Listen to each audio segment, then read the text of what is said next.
Ça reste effectivement pour nous un élément tout à fait essentiel. D'abord pour deux raisons. La première est une raison de temporalité. Nous sommes un investisseur de long terme. Donc nous pouvons intervenir sur des quartiers où le transport collectif donc arrive et où il faut anticiper. On s'inscrit en fait dans un projet urbain de long terme, dans toutes ses valeurs, dans ses valeurs urbaines, architecturales, d'espace public, de déplacement, de mixité de fonctions. Donc ça, c'est très important que l'on puisse participer à cet élément-là.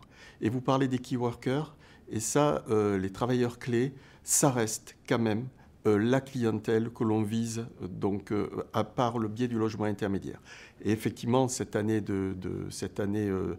très particulière a montré toute l'importance des travailleurs clés donc dans la continuité de la vie de la nation. Donc effectivement, mettre à proximité de lieux de déplacement dans un logement adapté donc des travailleurs clés, c'est un élément important. On y travaille actuellement beaucoup avec le ministère, d'ailleurs, pour faire en sorte finalement qu'il y ait une part de cette offre qui leur soit destinée. C'est une demande très forte des élus, parce que les élus ont aussi compris que par le biais du logement intermédiaire, ils arrivaient à loger le personnel hospitalier, le personnel de laboratoire, les professeurs, les agents de police, les agents qui s'occupent du déplacement dans le RER et autres.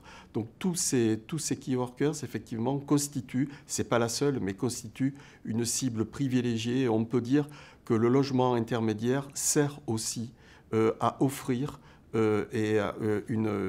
logement à des personnes qui n'ont pas toujours, si le loyer n'est pas refroidi, si le loyer n'est pas donc abaissé, capacité à se loger dans des quartiers qui sont des quartiers de gare.